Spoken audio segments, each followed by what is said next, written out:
Oke, udah cukup ramai ya Bunda. Saya mulai aja ya untuk acaranya. Bismillah, Assalamualaikum warahmatullahi wabarakatuh. Selamat datang di Instagram Live-nya Baju Yuli, Share sejak dini. Buat bunda-bunda yang ingin belanja baju gamis anak, bisa langsung cek aja di website kami bajuyuli.com. Perkenalkan, saya Yuli, owner dari Baju Yuli. Di sesi live kali ini saya bakal ngobrol-ngobrol bareng Bunda Dewi Safitri tentang tips anak masuk ke pesantren.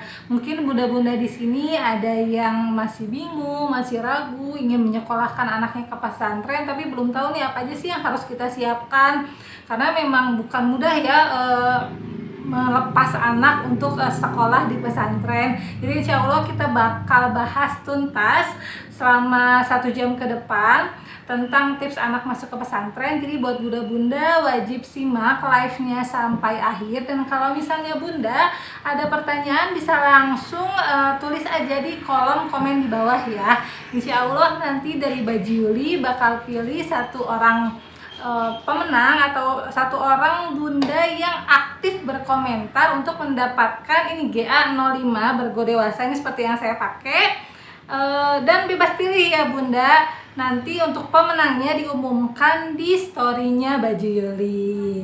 Nah bunda, kita langsung mulai aja. Insya Allah saya mau invite dulu Bunda Dewisnya ya.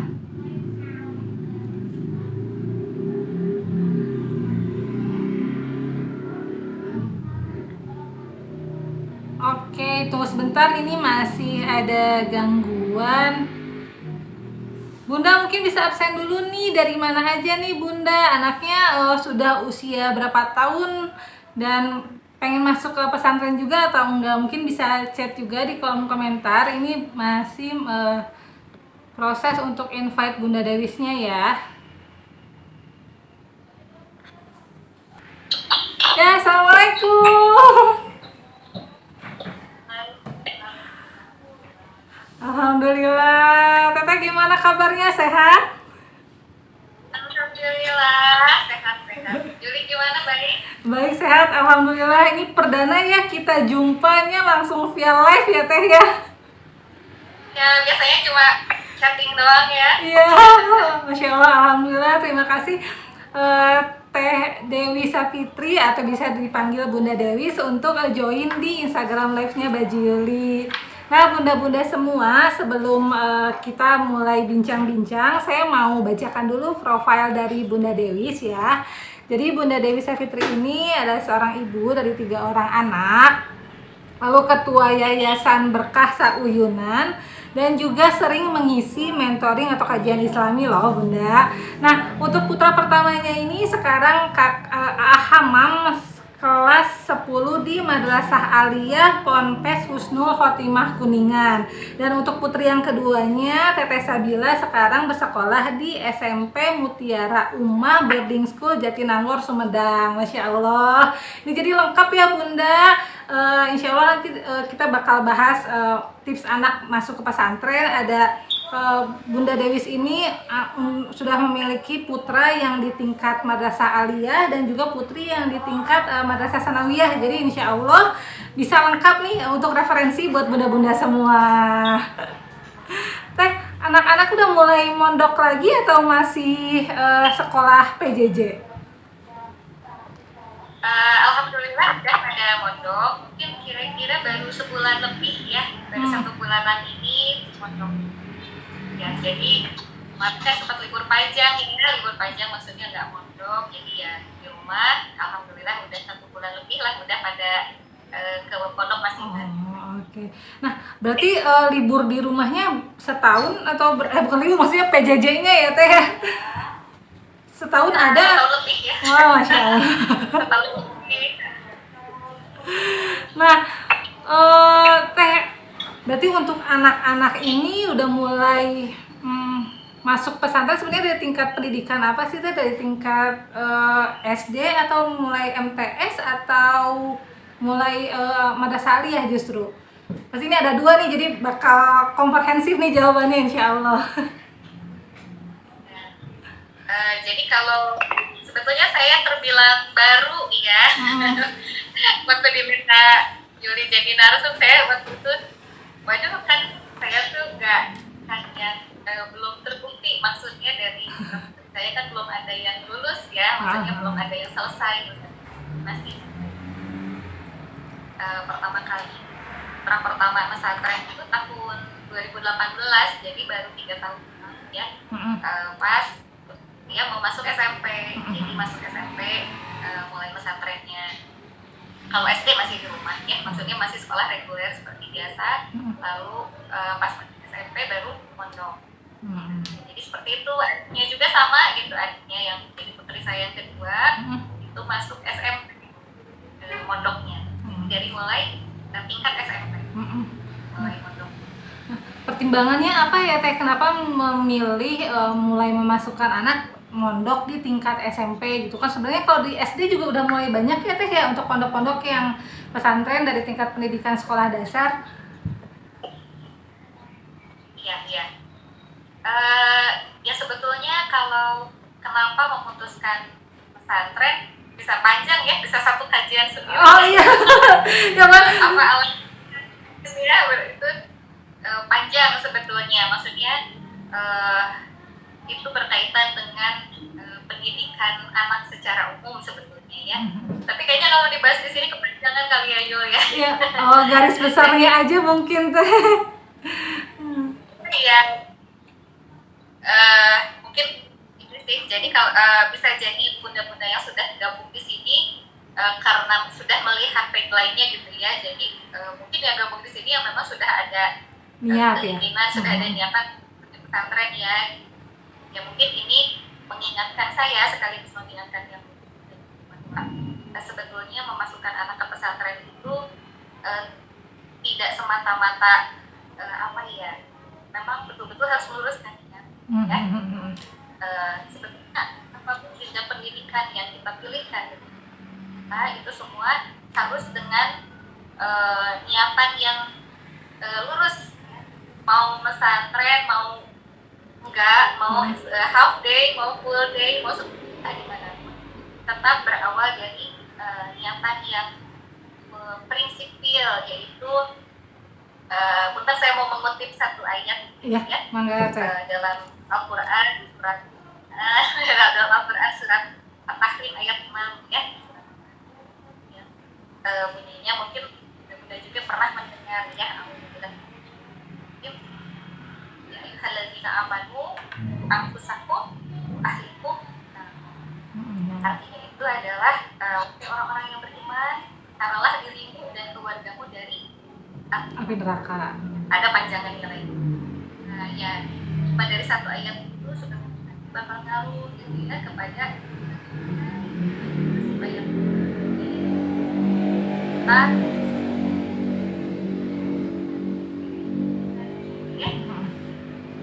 masih tujuan pendidikan apa tujuan nanti bahwa kita memilihkan pendidikan itu caranya bisa macam-macam kan ya, nggak harus ke pesantren, mungkin ada yang rezekinya nggak ke pesantren, sekolah negeri, ada yang mau sekolah IT misalnya, tapi tujuannya sama, tetap satu, adalah bagaimana jadikan putra putri kita menjadi insan robbani ya, terhindar dari api neraka itu.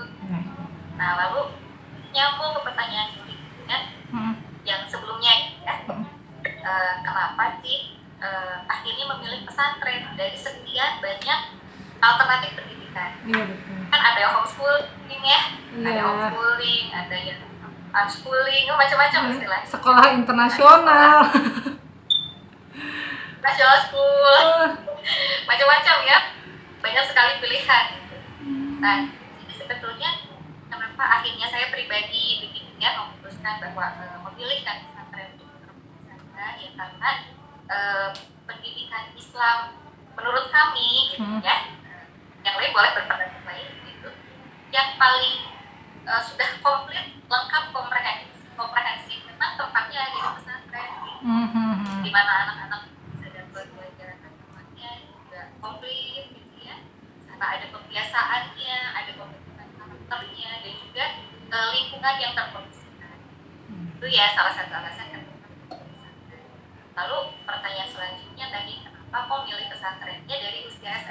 Iya betul. Sebetulnya bisa aja sih mau dari usia SD, tetapi itu memang betul-betul harus memposisikan anak itu memang dari dini betul. Nah, di luar pro kontra ya gitu. Kalau lihat sosmed kan biasanya suka ada tuh ahli parenting mana, jangan dari SD ya. Oh Terus iya. jangan dari ya pokoknya ada yang bilang kayaknya bagusnya SMA deh. Ya karena takutnya Ya, kalau itu SD kurang kasih sayang gitu ya Teh ya katanya ya. ya aku bukan ahli psikolog, saya bukan psikolog dan juga bukan ahli parenting gitu ya, jadi saya tidak membahas tentang teori-teorinya, tetapi kalau untuk saya pribadi itu lebih ke bahwa memang usia dasar itu lebih banyak peran orang tua terutama ibunya gitu ya, tetapi kalaupun ada yang memang sudah bisa mengkondisikan putra-putri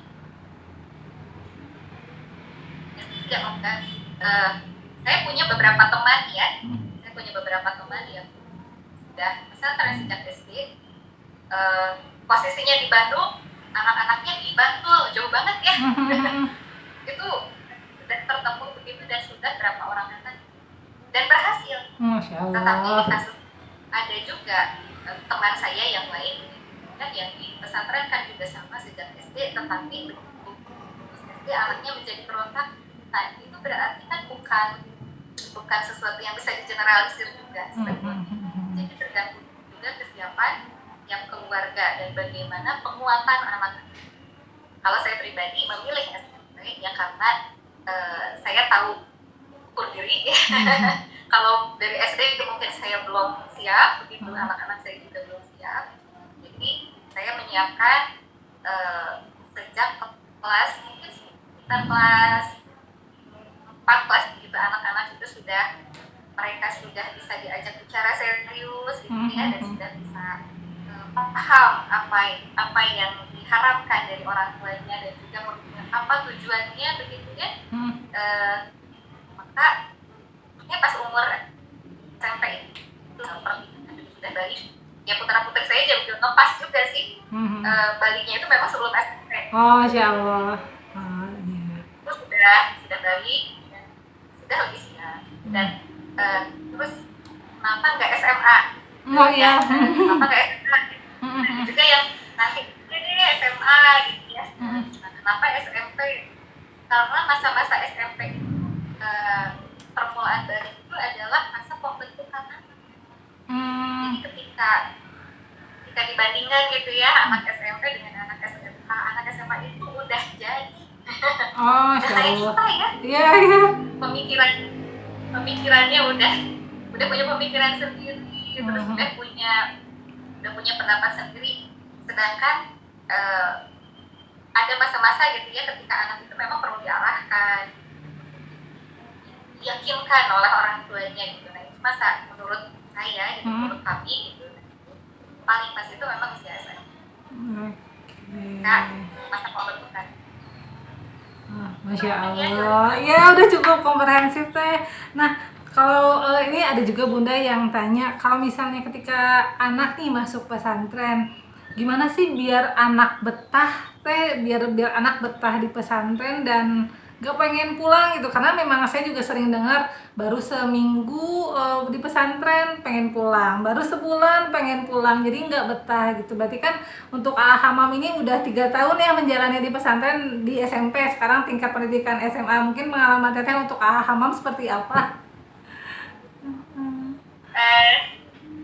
Sebetulnya yang utama sekali ya itu meluruskan niat ya. Jadi sebetulnya baik dari orang tuanya maupun anaknya itu kan disiapkan, paling utama itu adalah meluruskan niat bahwa ke pesantren itu bukan cuma sekedar cari lingkungan ya, bukan sekedar keluar dari rumah. Ada juga tuh ya yang misalnya orang tuanya udah gak kuat, udah sanggup ngurusnya. Masya Allah.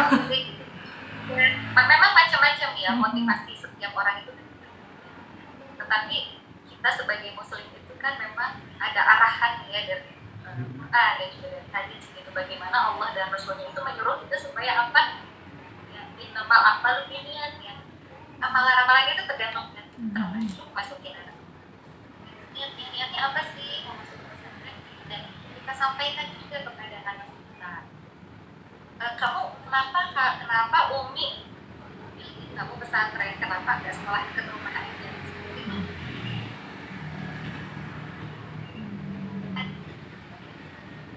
Kenapa? Jadi diajak ngobrolnya itu memang nggak sebentar ya, ya 2 tahun itu lah ya, 2 tahun gitu ya, bahkan ini tuh untuk kamu, bukan untuk Umi, bukan untuk Abi, karena memang banyak anak-anak yang apa namanya, dia masuk ke pesantren atau ke sekolah tertentu ya karena Umi aku pengen aku ke situ, karena Abi aku nyuruh. Pasti itu akan ada perasaan seperti itu sih, di semua anak itu ada. Cuma tetap kita terus aja mengulang gitu kan, tujuan hakikatnya sesungguhnya gitu itu adalah kepentingan dia sendiri, yaitu apa, supaya dia bisa mempunyai bekal untuk ya dia bisa mencapai tujuan hidup gitu. Jadi banyak yang teman-teman yang nanya gitu, saya tuh nasihatnya pasti selalu idealis gitu. Kayak aduh, emang bisa gitu ya ngomong itu ke anak gitu, bisa kok. Maksudnya anak-anak itu tidak se apa ya, tidak se polos yang kita kira tuh. Enggak, itu kayak bakal paham gak ya gitu kalau kita ngajak ngobrol ke mereka seperti ke orang dewasa. Ya bisa, karena mereka juga calon orang dewasa ya.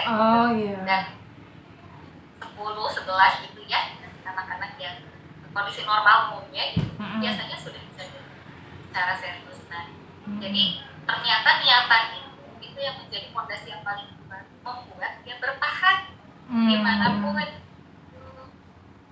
Ya bisa, tentunya soal masalah betah tidak betah itu tidak hanya di pesantren, sekolah manapun bisa mengalami seperti itu. Cuma bedanya memang kalau di pesantren kan, kalau di sekolah kan dia bisa pulang, iya, ketemu orang tua. Kalau di pesantren situ lagi ketemunya itu lagi. Ya memang ada kekhasan lah. Nah, tapi jadinya biar betah gimana, tadi yang pertama itu ya, teruskan niat. Kayak anak itu emang inget banget, aku kesini mau apa sih, aku mau cari teman apa mau cari nyaman apa enggak gitu. Walaupun kenyamanan itu memang penting, cuma dia akan ingat gitu tujuan dia ke sana kan mau ngapain gitu. Dia jadi supaya kalau misalnya ada hambatan-hambatan yang dia temui ya, pasti banyak kok gitu. Ada yang 1 minggu nggak betah, terus ada yang 1 tahun nggak betah. Ya kalau sama saya gitu dengan anak yang pertama, dan semua teman ya itu rata-rata 1 tahun pertama itu kan adaptasi. Jadi memang tahun, ya masa beratnya di 1 tahun awal berarti ya. Tahun udah mah secara usia juga ya, maksudnya biasanya sih awal-awal balik itu emang masih agak-agak labil ya, masih emosinya juga naik turun gitu ya. Jadi 1 tahun pertama itu memang betul-betul harus dikuatkan kitanya sebagai orang tua dan juga dia. Jadi misalnya pas lagi nelpon ya, kita jangan ikutan melo, misalnya anaknya nelpon nih gitu ya, terus nangis gitu. Mereka kan punya 2 anak ya, yang laki-laki dan yang perempuan itu beda ya. Iya betul. Kalau bunda-bunda yang punya itu pasti beda. Kalau anak saya yang pertama itu dia sedih juga gitu, ada sedih-sedihnya, tapi dia kuat-kuatin di depan orang dia nggak akan nangis. Kalau lagi sendirian baru dia nangis gitu. Kalau yang anak perempuan telepon pertama langsung nangis di depan telepon sebulan pertama ini. Tapi gimana respon kita gitu? Ya kita jangan ikutan nangis di depan dia, jangan ikutan melo, kamu kangen ya Bu. Semangat gitu, kita semangat. Kenapa kamu gini? Ya pokoknya dengerin dulu gitu. Jadi intinya masalah betah atau tidak betah itu sebetulnya apa dulu masalahnya? Apakah justru masalahnya dari kita ini? Ya. Ternyata emaknya enggak gitu, atau saya jadi kerasa ke anak. Oh, Masya Allah. Nah, bertanya karena apa dulu. Cuma itu ya, kalau misalnya niatnya sudah kuat, niatnya lurus, dan juga kita selalu berdoa. Peran orang tua itu paling besarnya ya, kalau Gitu. sudah dewasa, peran paling besar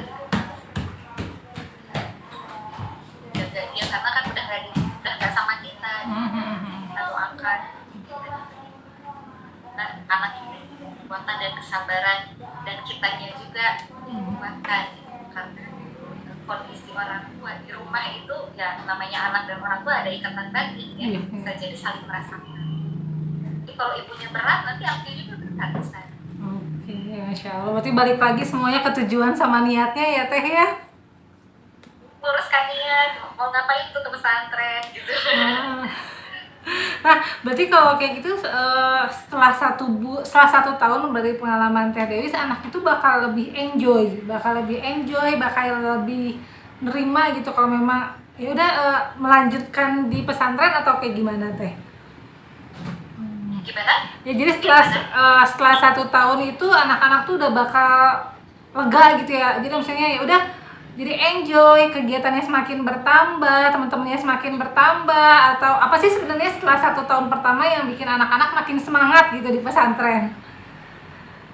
Ya dia udah nemu polanya, udah nemu ritmenya gitu. Dia udah nemu polanya. Oh, aku tinggal 24 jam bareng puluhan teman gitu kan. Beda-beda pesantrennya. Ada yang satu kamar cuma 4 orang, ada yang satu kamar 20-an orang.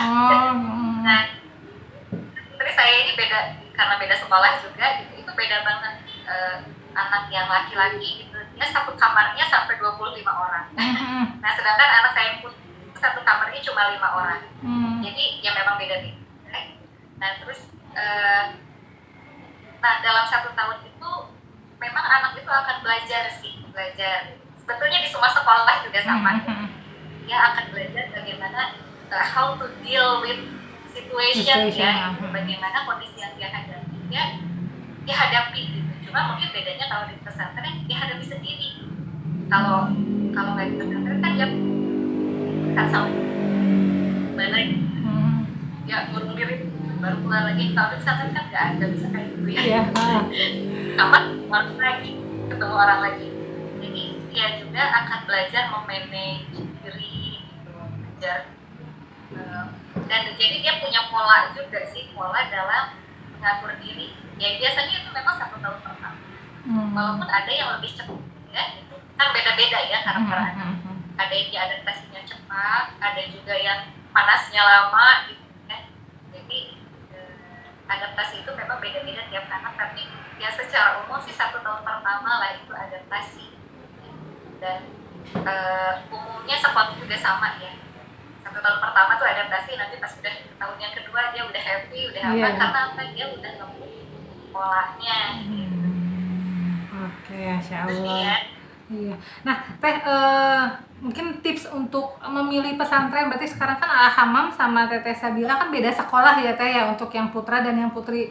Ini memang gimana ya pertimbangannya dalam memilih pesantren, berarti untuk yang anak laki-laki dan untuk anak perempuan seperti apa kalau dari keluarga Teteh pertimbangannya?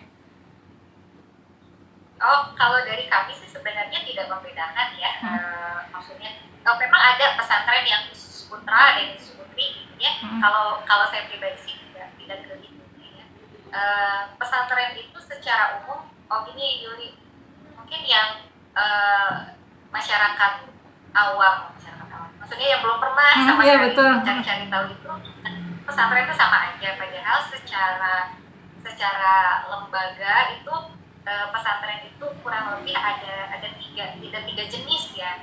Yang pertama tuh pesantren tradisional ya. Pesantren tradisional itu yang apa ya istilahnya, apa kalau dulu tuh kobong apa ya gitu, pokoknya pesantren tradisional aja yang kan tidak mengikuti jenjang pendidikan, misalnya SMP, SMA, dan pas lulusnya juga nggak ada ijazah resmi gitu. Jadi dia asli cuma masa yang dia belajar agama aja.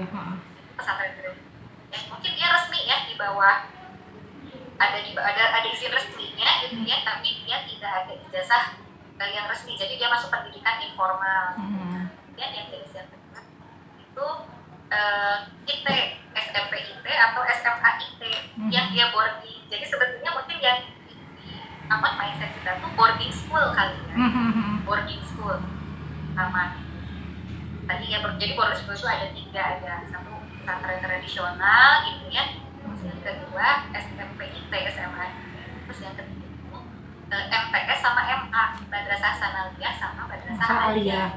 Nah, kalau IT itu di bawah apa tuh Kemendikbud ya, apa ya, Diknas, di bawah Diknas. Oh iya. Nah sedangkan MTS ya, Madrasah Sanawiyah dan Madrasah Aliyah itu di bawah Kemenag ya. Jadi nanti dia izin lain, walaupun dia setara gitu. Nah itu nanti akan ngaruh ke pemilihan kita, ke pemilihan sekolah. Ini mau yang mana, mau yang pesantren tradisional, mau IT, atau mau madrasah gitu. Kalau pesantren tradisional mungkin dia akan fokus sekali ke pelajaran agamanya ya, diniyahnya itu ini banget ya, dan dia tidak akan belajar ilmu yang lain. Nanti mau dapat ijazah SMP, SMA nanti dia harus ikut persamaan karena dia masuknya ke PTN.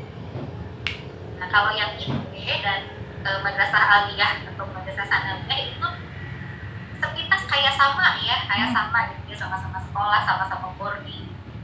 Tapi nanti akan bedanya apa di mata pelajarannya. Di mata pelajaran, kalau dia basisnya IT, dia kan di bawah Kemendikbud ya, Diknas. Jadi dia mapel umumnya sama seperti sekolah biasa ya Teh ya.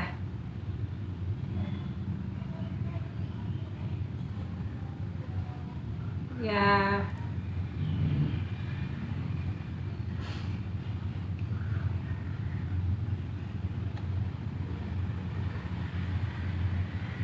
Mudah-mudahan, maaf ini agak nge-lag ya, tunggu sebentar, ini masalah sinyal.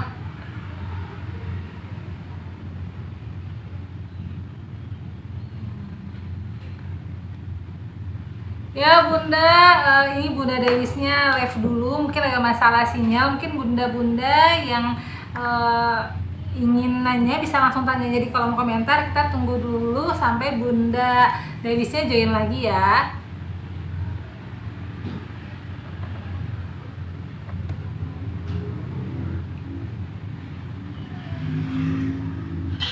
Ya. Oke, lanjut. Tadi sampai SMP IT mata pelajarannya juga beda tadi dibandingkan sama Kobong sama MTS tadi. Kalau madrasah ya, MTS atau Madrasah Aliyah itu pelajarannya jumlahnya juga jadi lebih banyak daripada IT, karena dia pelajaran umum belajar, terus pelajaran madrasahnya juga banyak, porsi belajar belajar agamanya lebih banyak daripada yang IT. Nah itu juga jadi pertimbangan juga, walaupun kalau sekarang ya boarding school yang modern itu ya, pesantren itu yang IT dan madrasah itu tas kayak gak jauh beda juga. Kenapa? Karena mereka lulusannya ternyata sekolahnya jadi sama juga. Ada yang ke PTN juga, yang ke sekolah syariah juga ada dan sebagainya. Nah cuma nanti itu bakal ngaruh juga ke preferensi kita dan juga anak kita mau sekolahnya mau di madrasah apa mau pesantren tradisional tadi, tergantung mana prioritas kita ini, prioritas anaknya. Nanti berarti sama-sama boarding gitu, sama-sama berasrama. Jadi pemilihan itu ya. Nah nanti udah milih antara mau yang mana nih, mau beda sebagainya gitu. Nah lalu yang berikutnya lebih ke preferensi umum gitu ya, kayak misalnya kan banyak yang baru yang sekarang tuh karena memang lagi ngetren ya. Mondok tuh ya Teh ya. Itu nanti bisa timbangan masing-masing, apa pengen cari yang sudah mapan, yang udah terbukti, udah ada lulusannya, udah terbukti, udah ada track recordnya ya. Track recordnya dan sebagainya, terus nanti akreditasinya dan sebagainya. Jadi itu memang betul-betul kalau yang serius gitu ya, itu pasti punya daftar checklist yang panjang gitu. Masya Allah. Oh ini dia dan sebagainya. Ya sebenarnya milih sekolah lain juga sama juga sih ya. Banyak pilihannya gitu. Mhm. Nah, ya baru nanti mungkin preferensi yang lebih ke subjektif, subjektif masing-masing gitu. Oh pengen cari yang ada yang kenal misalnya kayak gitu, ada yang kenal terusnya gurunya ataupun ada teman yang udah masukin anak di situ testimoninya gimana dan sebagainya. Dan kita juga bisa cari-cari mana yang apa namanya metode ataupun misalnya apa ya bagaimana pendekatan terhadap anak. Sebenarnya banyak sekali sih sebetulnya. Jadi nanti pada akhirnya lebih ke memang preferensi subjektif banget gitu setiap cuma mungkin yang paling mudah itu adalah memang paling enak ya memilih itu yang memang sudah mapan, sudah mapan, kemudian ada alumninya jadi kelihatan gitu dan sebagainya. Tapi bukan berarti kita juga nggak bisa memasukkan anak ke sekolah yang baru. Untuk saya kedua itu sekolahnya baru 3 tahun. Sedangkan sekolah putra saya yang pertama itu sudah 25 tahun. Oh udah jomplang ya Teh ya. Sedangkan yang kedua itu sekolah baru sekali ya. Jadi itu memang betul-betul pertimbangan pribadi ya yang itu tidak bisa diaplikasikan dari satu keluarga ke yang lain karena memang betul-betul ada pertimbangan-pertimbangan khusus begitulah ya. Cuma ya itu apa namanya tadi itu ya bisa survei lah gitu ya, bisa survei bisa lihat-lihat lebih baik kalau misalnya memang ngobrol sama alumni ataupun sama orang tua yang anaknya sudah sekolah di sana jadi supaya lebih apa namanya mantap ya untuk pilihannya. Oke, Masya Allah. Nah tadi udah mulai banyak di kolom komen, kita bacain dulu aja yang di kolom komen. Ini dari Bunda Muslimor, kalau pesantren aman nggak ya? Katanya malah jadi bandel dan gimana biar anak kita nggak dianggap dibuang katanya Teh ketika disekolahkan di pesantren. Ya, saya jawab yang soal dibuang dulu ya, karena saya sebetulnya sudah dibahas. Yang pertama itu memang menurut niat ya, dan niatan kita itu memang harus disampaikan kepada anak. Kalau misalnya orang tuanya diam aja atau misalnya cuma pokoknya kamu harus pesantren ya, anak kan nggak ngerti ya. Mana gitu ya. Nah, sedangkan kalau misalnya, jadi memang kuncinya komunikasi, dan persiapannya itu memang idealnya tidak mendadak, Jadi sedari mulai memang bisa dikondisikan, sering-sering diajak bicara anak-anaknya. Misalnya orang tuanya memang sudah mantap ya, untuk memilihkan pesantren beda. Oh iya, saya juga termasuk yang berpendapat sampai jenjang SMP itu memang orang tua yang memilihkan. Karena ada juga yang berpendapat ya tanya anaknya aja gitu, anaknya maunya sekolah di mana. Nah sementara kalau dari Islam itu kan anak itu dewasa ya ketika dia sudah balik ya, betul Teh. Sedangkan masih tanggung jawab orang tuanya, jadi orang tuanya yang milihin. Jadi itu ya dikomunikasikan kenapa dipilihkan pesantren ya. Terus kalau misalnya dia nggak mau, pasti banyak kok ya, kamu pesantren ya nggak mau, wajar. Kenapa? Ya namanya anak-anak dia langsung berpikir dia membandingkan dengan orang tuanya, itu mah wajar banget ya gitu, wajar banget dari pemikiran anak-anak. Tapi itu kita komunikasikan bahwa tujuannya apa gitu, dan mungkin yang perlu kita perbaiki ya. Nah umumnya ya sebagai orang tua kita menganggap anak-anak itu anak-anak terus, padahal sudah dewasa Islam gitu ya, dan bagaimana Rasulullah mengajarkan juga gitu dalam sirah-sirah gitu ya, bagaimana para sahabat Rasulullah yang sejak usia muda itu sudah begitu mereka balik ya mereka langsung jreng aja jadi pemuda dewasa gitu. Ya karena memang saat itu ya anak-anak dan dewasa memang ada peralihan, tetapi peralihan itu sebetulnya tidak terlalu lama. Fase yang menurut kita ada labil dan sebagainya sebetulnya itu ajaran Islam tidak berlama-lama di situ. Masya Allah. Memang kita perlu evaluasi diri ya, bahwa pandangan kita tuh perlu diluruskan gitu, bahwa anak-anak itu memang tidak selamanya anak-anak. Dan umur 10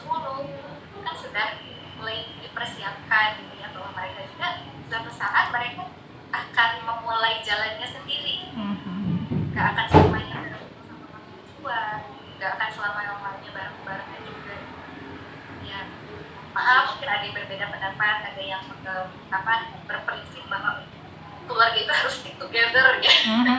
Harus bareng-bareng terus ya. Nggak boleh jadikan, nggak boleh deketan.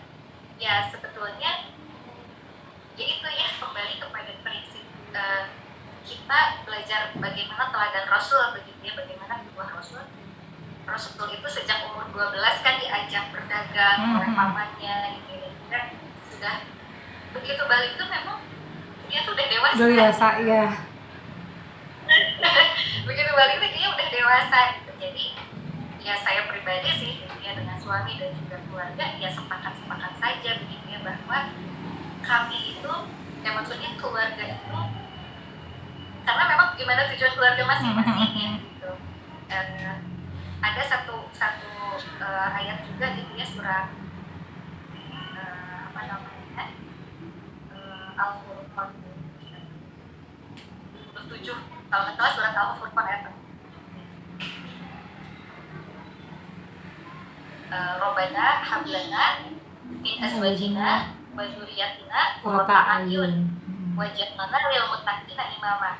Ya, pernah dengar ya ayat yang populer ya. Robbana hablana min azwajina wa dzurriyyatina qurrata a'yun waj'alna lil muttaqina imama. Itu kan doa ya. Itu kan ada dalam ayat Al-Qur'an yang artinya ya Tuhan kami jadikanlah istri-istri kami dan anak-anak kami penyenang mata kami, penyejuk mata kami, dan jadikanlah waj'alna lil muttaqina imama, jadikanlah kami pemimpin bagi orang-orang yang beriman. Yang ujungnya. Nah, itu ternyata doa itu kan disuruh kita baca ya. Kan suka dibaca. Iya, benar. Itu berarti ada peran kita dalam bagaimana kita menjadi pemimpin bagi orang-orang. Itu kan berarti butuh kualifikasi yang tidak mudah ya. Iya, betul. Nanti nyambungnya ke pendidikan lagi. Berarti untuk mencapai tujuan, emang ada yang harus kita korbankan. Apa yang penting kenyamanannya, terus pengen bareng terus, pengen ngoyong-ngoyong, pengen apa gitu. Kita pilih prioritas gitu. Apa sih yang menjadi prioritas keluarga kita gitu, dan apa yang itu nafsu kita gitu. Bukan berarti berjauhan dengan orang tuanya itu orang tuanya nggak sayang, kan nggak gitu juga artinya. Iya, betul. Bukan berarti mereka kan lalu tidak menjadi dekat lagi juga, tidak juga. Ya? Kalau ada yang ujungnya begitu misalnya, merasa dibuang atau apa, berarti mungkin ada yang salah dalam niatan atau dalam prosesnya. Bukan berarti berarti jadi tidak bisa ya. Jangan langsung kesimpulannya begitu. Iya. Mungkin berarti yang salah dalam proses. Apakah ke kitanya, orang tuanya, atau apa gitu. Terus tadi pertanyaannya keduanya. Yang pertamanya tadi bandel. Menjadi anak bandel kalau misalnya di pesantren. Iya. Mungkin ini juga perlu kita sunatullah ya, kita mah ya sifat manusia. Kalau ada yang buruk itu pasti akan selalu lebih diingat daripada yang baik, ya kan? Jadi misalnya ada satu kasus kayak misalnya misalnya ada selebritis lah atau orang terkenal, kamu gak dia boleh di pesantren loh, kenapa emang jadi sama aja ya ke pesantren? Betul. Ya, ada satu dua kasus terus jadi langsung mengeneralisir semuanya. Terus sebetulnya gitu salah juga ya. Jadi ada satu dua kasus itu tidak menggambarkan kondisi yang lainnya gitu. Jadi kayak misalnya sangat mungkin dalam satu pesantren ada anak yang nggak pas lulus nggak memenuhi kualifikasi pasti ada di mana sama aja, nggak cuma pesantren. Iya, betul. Kan ada. Iya. Nah, itu cuma mungkin pesantren ekspektasinya lebih tinggi gitu ya. Nah, jadi kalau jadi bandel atau jadi apa sih istilahnya? Saya orang Sunda ya. Rebel apa? Pertama gitu. Dogan udah lepas. Ini benar-benar ada ngerti ya. Kayak udah lepas dari terus langsung lari gitu. Mungkin memang ada yang seperti itu yang memang dia tidak mau masuk ke situ. terpaksa masuk ke situ. Ya, pelampiasannya dia memberontak gitu ya, seperti itu. Tetapi yang jadi nakal, yang jadi berontak dan sebagainya itu sebetulnya tidak sampai sekian persennya, sedikit sekali. Nah, dengan yang baik-baik. Ada kasus misalnya kita tahu, oh itu tuh lulusan pesantren, ya gitu. Sementara seangkatannya ada 400 pesantren tuh, seangkatannya biasanya banyak ya teh. Kita jadi ke yang satu itu daripada ke 400 yang lainnya. Oh iya. jadi kalau ada kasus mungkin memang ada sesuatu yang tidak menggambarkan keadaan sebelumnya yang lain gitu. Kalau misalnya memang jelek ya sistemnya, pasti kasusnya banyak dan akan berulang setiap tahunnya. Oh iya, betul. Logikanya begitu. Iya. Logikanya begitu. Jadi ya di satu sisi memang ekspektasi ya orang awam, orang umumnya terhadap lulusan pesantren itu sangat tinggi memang gitu, dan kalau ada yang salah itu nanti dengan roda setitik rusak. Iya, sebalangnya langsung judging ya teh ya seperti itulah. Dan saya pernah ya ngobrol-ngobrol gitu ya sama ustadznya anak saya gitu, kata ustadznya waktu itu di tahun pertama ya, anak saya kan laki-laki dan dia adaptasinya juga cukup lumayan gitu. Yang melibatkan ya mungkin ada orang bilang bully, tapi menurut kami sih itu bukan bully gitu, lebih ke bagaimana gesekan antar anak gitu ya. Karena kalau soal bully ya, tadi saya sempat lihat sedikit ya di komen ada yang nanya tentang bully gitu. Belum teh. Belum ya? Belum. Kalau bullying belum. Kayak kasus bully atau apa gitu. Itu sebetulnya terjadi di semua sekolah gitu ya, dan sebagainya. Nah, waktu itu saya ngobrol ya dengan ustaz anak saya, kata ustaz terus Umi, kalau senakal-nakalnya anak-anak di pesantren itu tidak separah kenakalan remaja di luar sana. Ada kok yang nakal-nakal di pesantren anak saya, ngerokok ada, yang nyuri ada, ada aja ya tidak semuanya benar-benar anak jadi langsung baik banget kan. Cuma senakal-nakal mereka gitu, itu tetap lebih mudah untuk ditangani, katanya begitu ya, ini kesaksian guru gitu ya.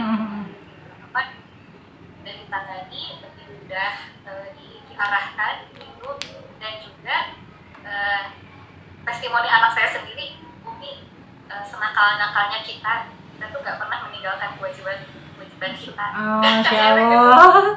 Nakal-nakalnya teman aku gitu ya, yang suka ngerokok, yang suka nyuri, dia gak pernah meninggalkan sholat, katanya gitu. Dia juga gak akan sampai mabuk-mabuk dan sebagainya. Itu mah cerita anak-anak begitu.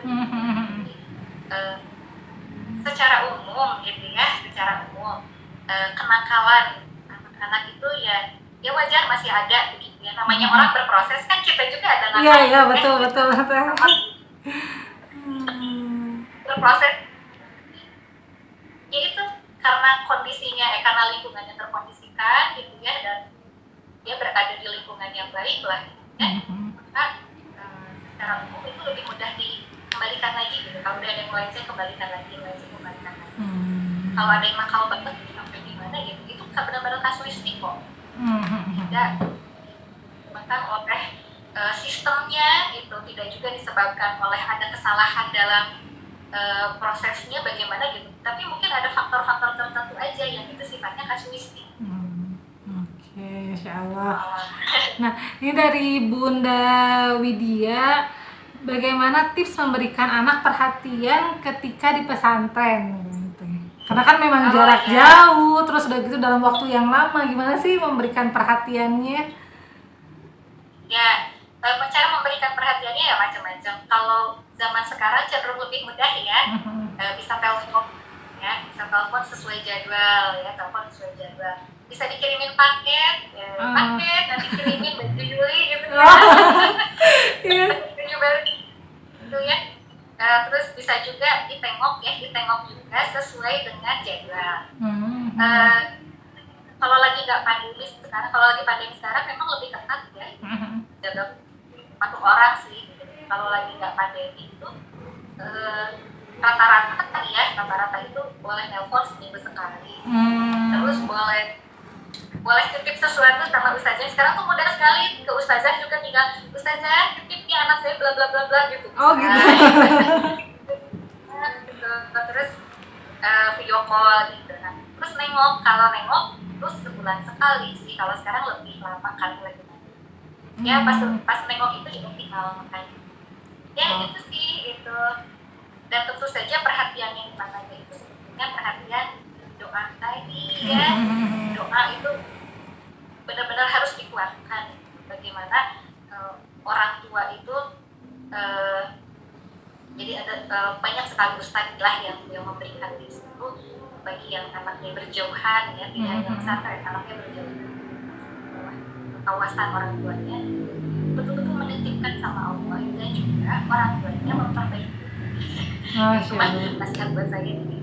Ya buat saya juga. Nasihat untuk kita semua ya, perbanyak amal soleh. Terus misalnya kita ingat gitu ya, oh anak kita lagi berjuang menghafal misalnya, di rumahnya juga ya emaknya juga ya berusaha juga deh hafal misalnya gitu. Masya Allah. Jadi dengan begitu gitu ya, dengan kita memperbaiki diri, harapannya kan semakin kita banyak amal soleh, semakin kita sedikit maksiat, semakin sedikit dosa, doa kita kan lebih, peluangnya lebih banyak untuk dijabah kan ya. Itu semoga dimudahkan, semoga apa-apa itu dikabul sama Allah dan anak kita tidak merasa gimana di sana. Insya Allah. Jadi anaknya juga jadi tenang ya Teh ya. Iya, itu ya. Ya karena yang memegang jiwa anak kita kan ya Allah ya, bukan ustazah, bukan ustaznya. Selain kita memang percayakan ya sama Tuhan. Oke, Insya Allah. Nah, Teh ini sebenarnya perlu pertanyaannya berulang ya dari tadi, bagaimana kalau misalnya kita menjelaskan ke anak biar mau ke pesantren tanpa ada paksaan, Teh. Balik lagi sebenarnya ini bundanya baru join nih ya, jadi kita udah sempat bahas di awal, mungkin bisa dijelasin lagi Teh. Iya, jadi mungkin dari awal ya meluruskan niat ya, apa tujuan sekolahkan anak ke pesantren. Kalau diulang jadi panjang lagi nggak ya? Oh ya. Ya intinya apa sebenarnya, intinya aja Teh meluruskan niatnya ya Teh ya. Dan niat ya, bahwa apapun jalur yang ditempuh pendidikan itu adalah sebenarnya adalah untuk itu ya, melindungi diri dan keluarga kita dari api neraka. Ya. Terus supaya mereka itu jadi anak yang solih dan solihah ya. Kemudian nantinya kelaknya menjadi insan robani. Insan robani itu macam-macam ya definisinya. Cuma ada satu definisi yang membuat saya paham, itu insan robani itu adalah insan yang dia menjadi seperti apa yang diinginkan oleh Robbi. Masya Allah. Nah, nanti disambungin sama pesantren. Dan di pesantren kamu tuh bakal belajar ini, kamu bakal dapat ini, yang itu semua menjadi bekal kamu untuk menjadi anak yang soleh, menjadi manusia yang robbani, dan bisa yang menerima apa amanah-amanah yang diberikan Allah kepada kamu gitu ya. Pokoknya intinya emang gimana ya, kok kayak berat gitu ya. Tapi sebetulnya kalau udah sering dibahas gitu ya, itu enggak berat juga sih sebetulnya ya. Nah, kadang yang membuat berat gitu ya kepada anak itu tadi, kadang-kadang kita nganggap anak-anak tuh anak kecil ya, betul Teh. Iya gitu, dihindarkan dari yang berat-berat, pemikiran yang berat-berat, dihindarkan dari tanggung jawab yang berat-berat. Jadi kalau dari pengalaman saya pribadi, sebetulnya yang kadang-kadang ya di beberapa orang tua gini, aduh anak saya belum bisa beberes lemari sendiri, anak saya belum terbiasa nyuci baju sendiri misalnya, belum terbiasa mengatur diri sendiri lah pokoknya. Tapi sebetulnya itu adalah hal teknis. Anak-anak itu bisa belajar cepat. Sebulan mereka langsung jadi bisa. Nah, yang justru yang lebih lama kondisinya itu adalah niatnya memang dan kesiapan mental, niat dan kesiapan mental. Kalau soal teknis mah itu gampang banget gitu. Anak-anak tuh mereka pembelajar yang sangat cepat, Insya Allah. gampang nyesuaiin. Iya. Jadi memang balik lagi semuanya ke niat ya Teh ya, tadi niat dan luruskan tujuan ya. Nah ini pertanyaannya kurang lebih banyaknya berulang sih Teh, udah pernah. Oh ini ada yang terakhir nih, mau tanya, apakah peraturan atau pelajaran di pesantren itu terlalu ketat sehingga ada anak yang kabur? Nah balik lagi ya, sebenarnya yang kabur berapa dibandingkan yang stay ya Teh ya? Iya, kalau yang betah, yang kabur itu memang beda-beda ya, alasannya beda-beda. Oh iya Yuli, kan saya juga mengelola yayasan. Oh ya, betul. Nah, salah satu programnya itu anak asuh ya. Nah, beberapa anak asuh saya itu sama-sama pesantren juga ya. Ada sekitar belasan anak asuh yang pesantren juga. Saya juga ikut mengurusi mereka. Nah, di antara belasan selama ini ada 3 orang yang mogok dan gak mau balik lagi. Nih ya alhamdulillah sih kalau anak saya sendiri gitu ya masih bertahan.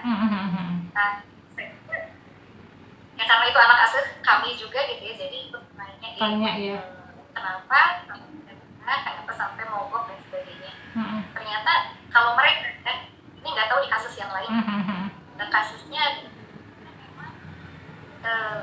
secara mental memang tidak siap jauh dari keluarga, nggak siap.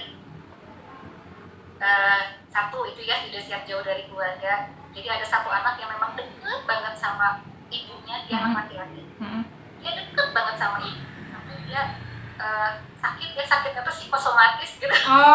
Yang sakitnya tuh dari sakit perut gitu, terus akhirnya pulang ya karena ternyata setelah diamati gitu ya, polanya itu tidak pernah jauh dari keluarga. Bahkan kegiatan gitu ya yang jauh dari keluarga, misalnya nginep di rumah saudara itu nggak pernah tanpa orang tuanya. Jadi dia juga dia belum punya pengalaman benar-benar jauh dari keluarga, belum pernah punya pengalaman itu, dan ketika dia harus bikin. Nah terus juga dari ketiga anak itu karakternya sama apa coba, sensitif. Sensitif banget.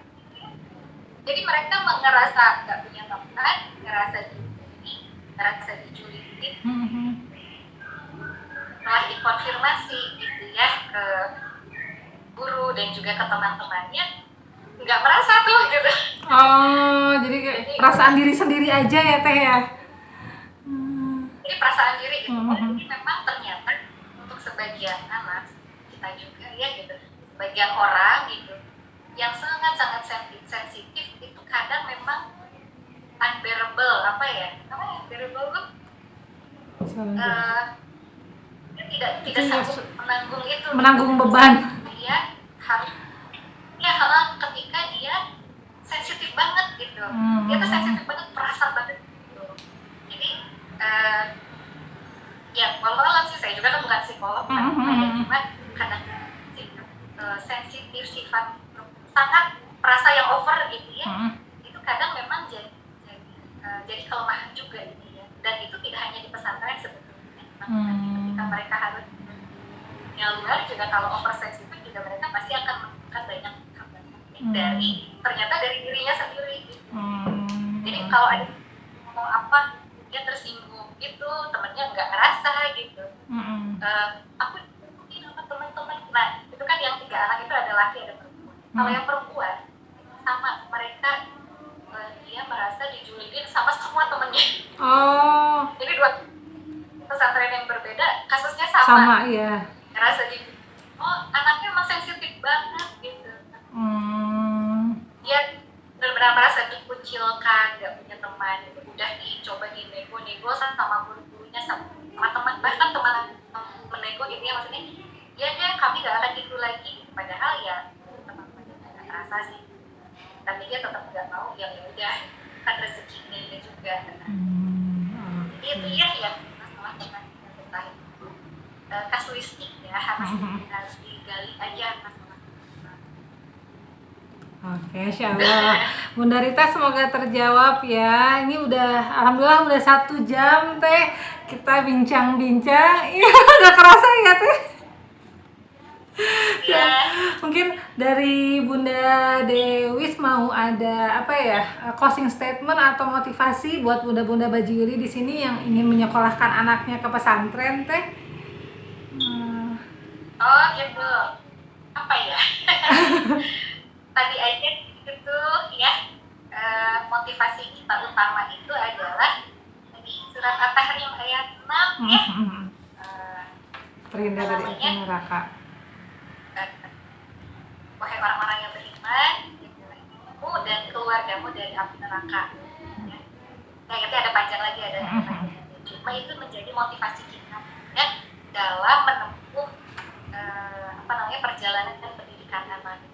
Kalau saya sih tidak memaksakan ya, saya pribadi tidak memaksakan kepada siapapun yang mau ke pesantren atau tidak, itu memang betul beda-beda kondisi tiap orang gitu. Cuma kalau saya pribadi saat menyarankan kalau misalnya anak itu berada di lingkungan yang kurang baik, entah itu lingkungan kampungnya, apa lingkungan keluarganya gitu, yang itu sulit sekali untuk mewujudkan pendidikan agama yang baik, maka sangat baik untuk pesantren. Karena nanti di sana dia.